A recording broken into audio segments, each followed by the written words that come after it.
We've got the next resident Basketball Hall of Famer in the house today. I know, guys, if you're not excited when you hear that, you're not at the right show. Let's go.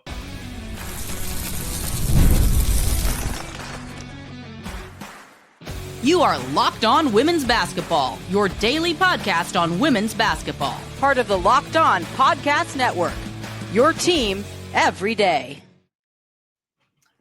Yes, and welcome. You are locked on to women's basketball. I'm Alex Simon, the sports editor at SF Gate, and a one-time pinch hit host today for our usual Howard Megdal here on Wednesday, February 19th. Thank you for making the Locked On Women's Basketball your first listen every day. And remember, Locked On Women's Basketball is free and available on all platforms, including YouTube. On today's show, we're going to ask Michelle Smith how she found out she was going into the Hall of Fame and what this marvelous weekend at NBA All-Star where she found that out was about, and maybe a few other observations from around the weekend. And also, Michelle, when she's here, we might as well talk about the Golden State Valkyries because their first season's coming up, and Michelle, the longtime Bay Area resident, gets to actually have a WNBA team in her backyard finally. So I guess, Michelle, and if you haven't seen the story for all of our listeners, please check it out at thenexthoops.com. But Michelle, it sounds like when you saw a phone call come in, there was something that maybe gave it away. Springfield, Massachusetts showed up on my phone. I was like, that's interesting. I should pick that one up.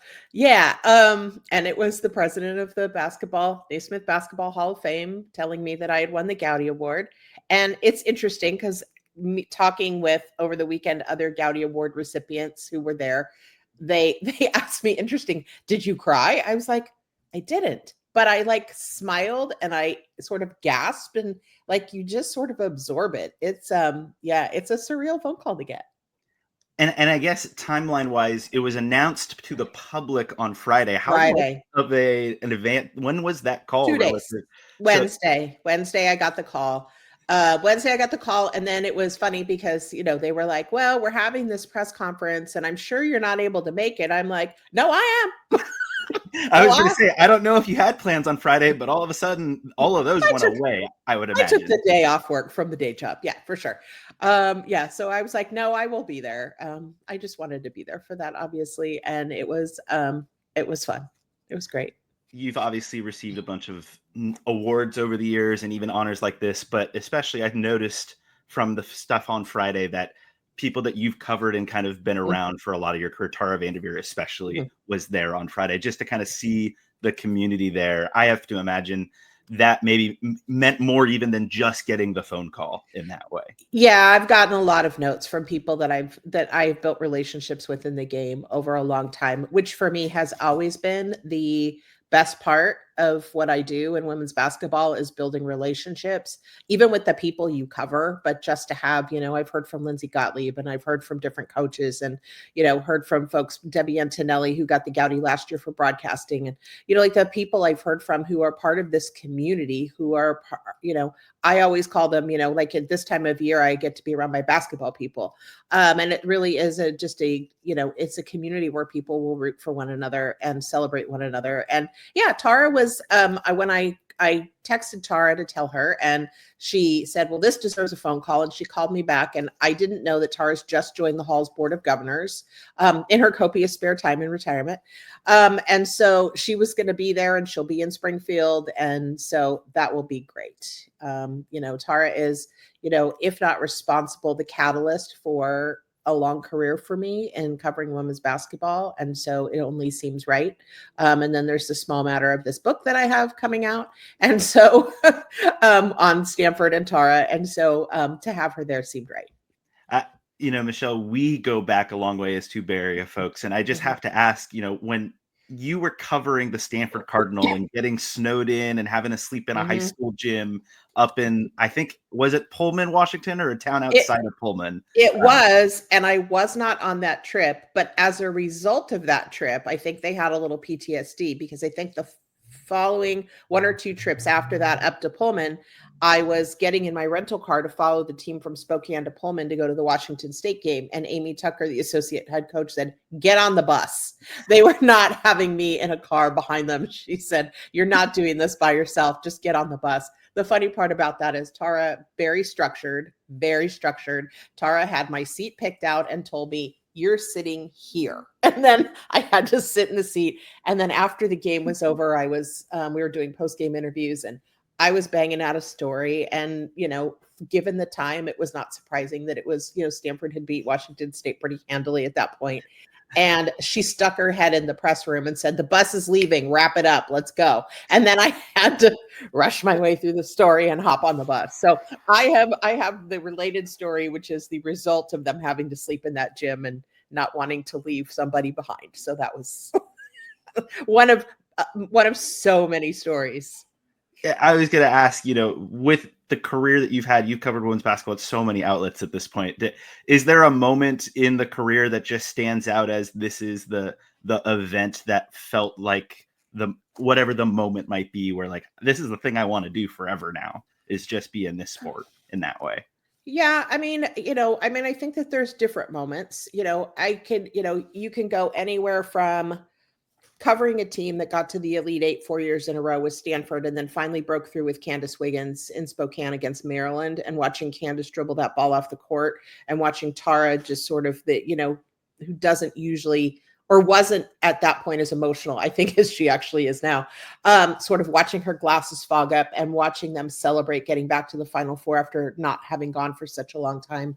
And, and going to that Final Four with that team and, all of the alums that showed up and just how excited everybody was, to being in Cleveland last year and, and being able to look around and go, wow, this is amazing. And so, there's lots of moments along the way. I mean, I'll never replace sort of the day-to-day memories of traveling with a team for a period of time. Every beat writer knows this, but it was only me. And it was, and it was them, and it was in Pullman, and it was in Corvallis, and it was in, Tucson, and just all of these places where, you went and you were, and I was the only person that was with them in these spaces. And that was also just, there's so many individual memories of walking into the Valley River Inn in Eugene, Oregon, and hearing the piano playing, and know that Tara had the piano moved into the dining room where the team was eating, and I could hear her playing the piano as I walked into the hotel lobby. I mean, it's so much. It's always those little ones that stand out as the little stick the longest in that way. And I'm sure we can get into more of those little moments from the weekend here when we come back from this break. I want to spend some time talking to our listeners here about Prize Picks. And folks, when you think about football season being over, that doesn't really impact us here at Locked On Women's Basketball, because all the basketball action is going and it doesn't stop. We are in the thick of conference season, and we are only but less than 2 weeks away now from March. And when we get to March, we know that it is a big moment for women's basketball. And what better place to go and do that than going to Prize Picks, the best place for daily fantasy sports. It's just simple. Just pick more or less on at least 2 player projections. And if you're right, you could win up to 1,000 times your cash. Just at tonight's action, we've got big games in the Big East. Maybe you think Paige Beckers can go score for 20. We've got big games in the Big Ten. Notable Big Ten team, USC, Michelle Smith. Juju Watkins looking at 25 points. Do you think she's going to be able to get to that point? You can do that, and you can win your cash. And though it just takes 60 seconds to set up your lineup, plus their fast and secure withdrawals means I get paid in as little as 15 minutes when I win. Prize Picks, run your game.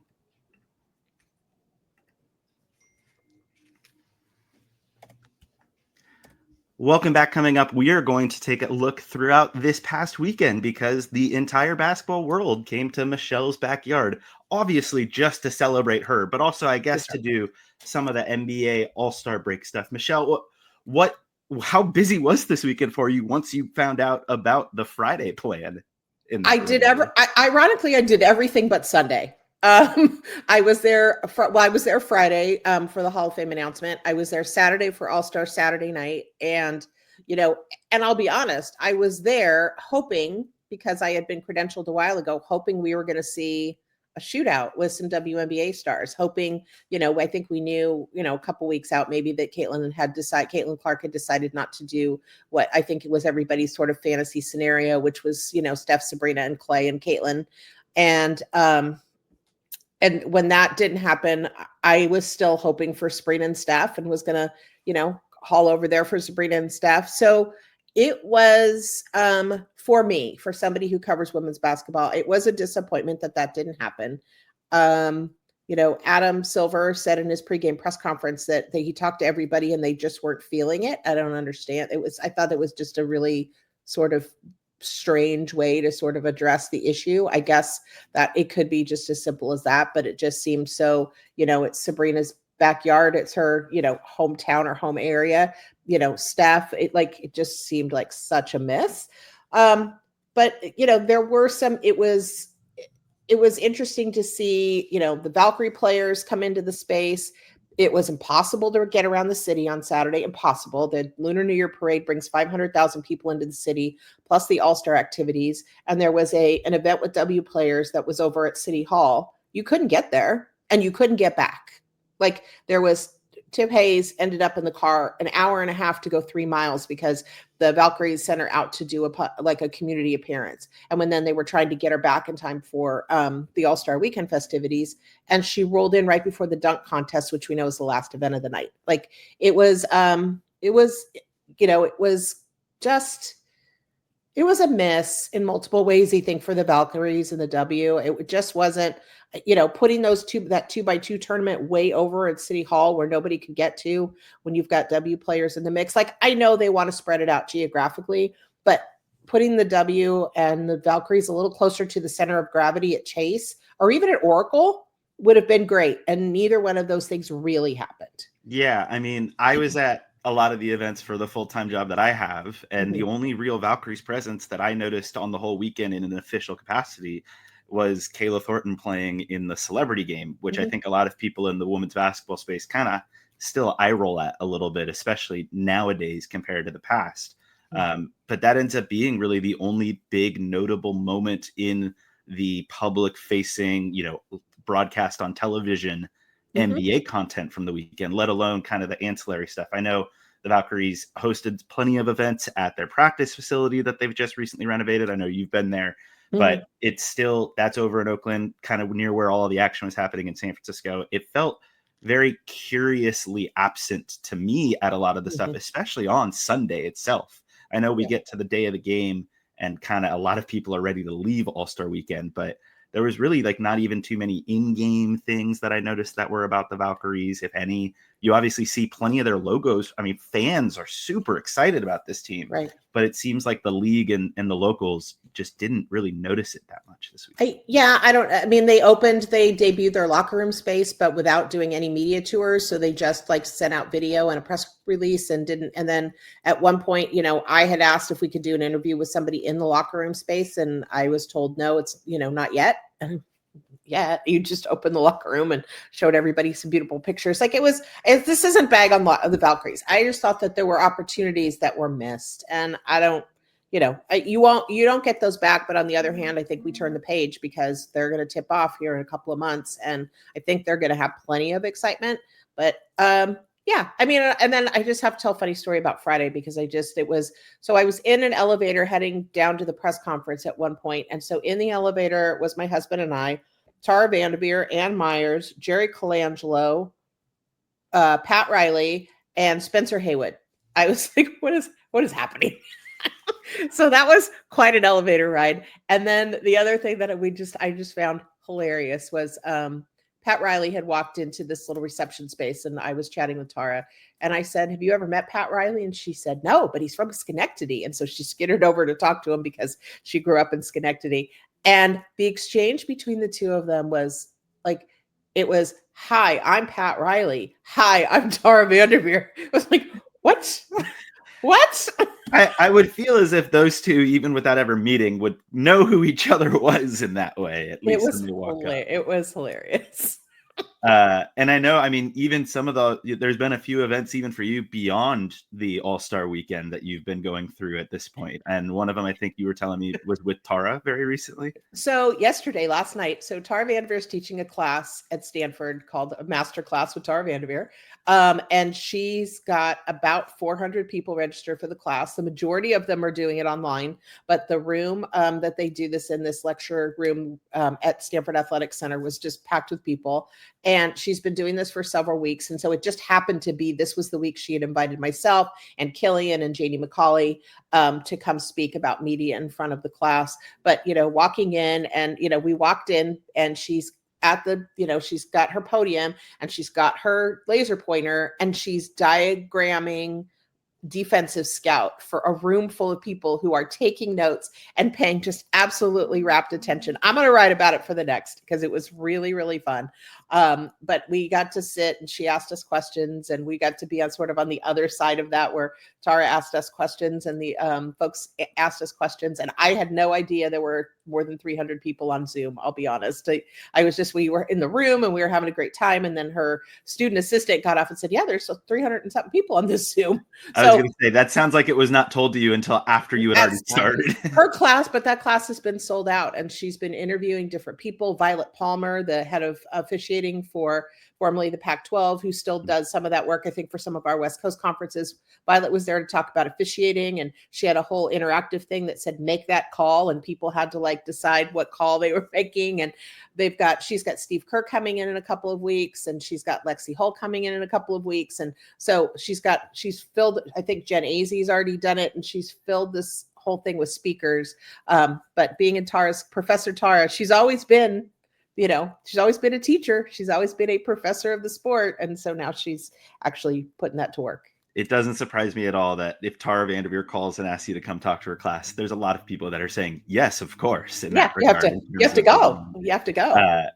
Well, as we turn to our final segment here, we're going to get ready to talk a little bit about the local team, the Golden State Valkyries, and look ahead to their 2025 season when we return. But first, are you ready for stress-free taxes and the most money back guaranteed? Head over to turbotax.com today and get matched with your expert. Only available with TurboTax Live full service. Real-time updates only in the iOS mobile app. See guaranteed details at turbotax.com/guarantees. That's turbotax.com/guarantees. We are back here at Locked On Women's Basketball, brought to you by the fine folks at The Next Hoops. If you haven't, make sure you read and subscribe to The Next Hoops. It's a newsroom full of journalists with plenty of alumni at places throughout the country, including myself, that cover women's basketball like no other website out there, including with our resident Basketball Hall of Famer now on the staff in Michelle Smith. Has that gotten old to hear yet? I know it's only been less than a week now, but I have to assume not yet. It's not getting old. It's a little embarrassing. We journalists are trained to not really be too promotional of our own work in that way, but I'm going to do it for you then, so you don't. That's fine. Okay. I'll let you. As we look, though, I mean, you are still going to be working in this regard and covering, I think, an interesting team. But I feel as if, Michelle, when we look at what the Valkyries did this offseason, it feels like there is a star missing from what they probably had hopes and designs on with this offseason. Yeah, I think there's no question that that's true. And, free agency, they had money to spend and they had to convince some folks to come over and be part of a startup. And I think a lot of players out there, especially with the year that we're about to have with the CBA and then everybody getting a chance to sort of, shake the Etch-a-Sketch and start over again next year. I mean, almost everybody, right, is going to effectively be a free agent. And so they didn't land the big fish. And I think it's what they've built through the expansion draft was an international heavy team. And I don't know that will go badly for them. Down at BFC, which is right down the road, the NWSL team, they built largely with a lot of international talent and ended up getting a playoff spot. I'm not suggesting Valkyries are going to get the playoffs. I'm saying that there's not building with international players while they lack sort of marquee value for your team. It could be, they could hang in there. And there are worse things than getting a shot at a number one draft pick in either of the next 2 seasons. So yeah, I think that's the big thing to me of if you couldn't get yourself into this position. I mean, the 2026 and 2027 WNBA draft classes look incredible. And the other thing within that, obviously, I think the entire basketball world has watched what Juju Watkins is doing right now. And maybe this new CBA is something where it changes the draft rules and somebody like Juju can come out earlier than she's currently been. Now, I think that's not exactly what Bay Area fans might love to hear, especially when Joe Lacob is the one out here leading the charge to say we're winning a title within 5 years. So year one, it seemed like they had designs really to try to at least land somebody for even just the 1 year to at least have a star to build around.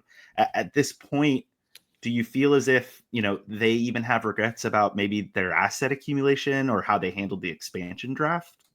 I don't know. It's hard to say. They play things pretty close to the vest. They don't give you a lot of that. I think what they're going to say is that they gave their best and they're going to be what they're going to be, I think, especially for this first season. And I think enthusiasm and the newness of it is going to carry them a long way.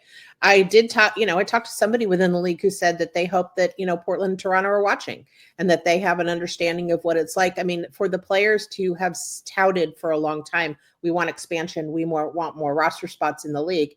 It's all great. But when it comes to being on that expansion team, the top players are like, I think I'm going to go with an established team or an established group of players. And so I think that'll change. It's just going to take a bit of time. I mean, I don't think any of us ever thought that Joe Lacob wasn't being a little overly ambitious about the 5-year timeline, but they could land a couple of stars in this next round. They could end up drafting somebody that everybody wants to play with, because that's part of it too, is players want to play with other players who excite them.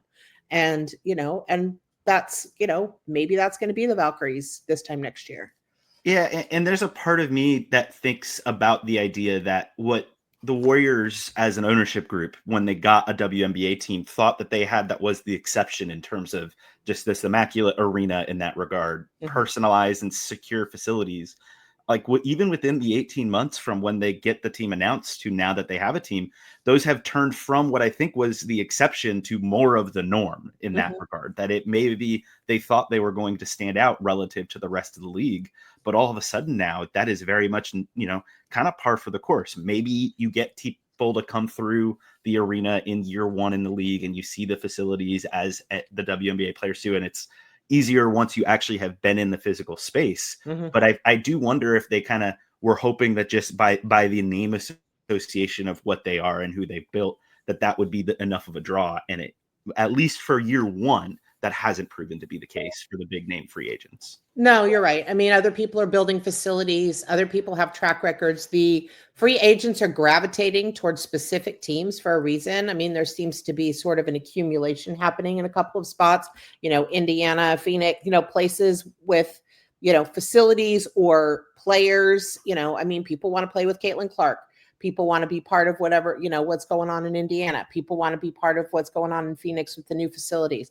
Everybody's got a little something to sell. And that includes the Valkyries. But, I find it really interesting. And again, this isn't like bag on the Valkyries day, but the Oakland facility and the San Francisco and to Chase, you and I live here. We know that Chase is frankly not the easiest place to get to. Parking is crazy expensive over there. If you live over in that area, but you're going to have to cross the bridge all the time to get from the Oakland practice facility, which is beautiful and is the old Warriors practice facility, to the place that you're going to play all the time. And you're going to have to pick which side of the bay you're going to live on if you're a player. And then you're going to have to do that all the time. Right? Yeah. Back and forth all the time. And I think that's interesting because players that don't live here maybe don't know yet, but that's not fun.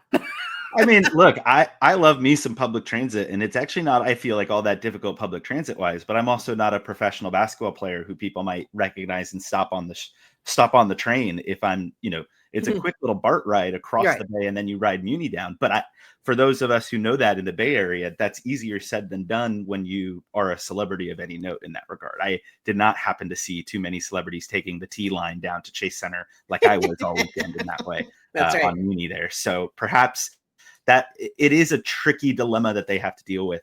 and kind of the reality of it for a few players, maybe like you were saying with Tiffany Hayes, maybe she got a dose of the Bay Area reality this weekend.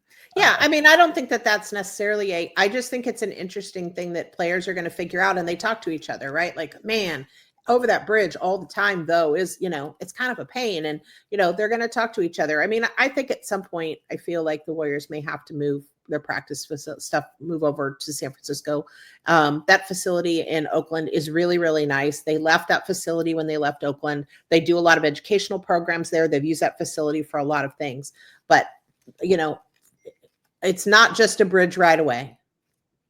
It's not, and traffic can sometimes just be amazing, I'll say, to put it mildly, but it will be a fascinating thing, as the many things about this team coming into the Bay Area in year one really become a great experiment for us to see for basketball in the Bay Area. But I think everybody is ready and excited for it just to get here and get to May at this point, but especially to see every step of the way.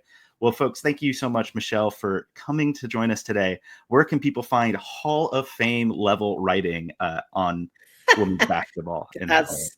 Gosh, too many expectations. You're going to find me at the next hoops, and I'm so excited to be there. And during the day, you'll find me locked in my office at San Jose State. You can find anything that I do at Alex Hyman Sports at all of the social media platforms. Folks, thank you for taking your time to be locked on women's basketball today. And as Michelle said, please don't forget to read and subscribe to The Next Hoops. Truly a newsroom unlike any other covering women's basketball in this country. We thank everyone for joining us today, and come back tomorrow for the next topic on Locked On Women's Basketball.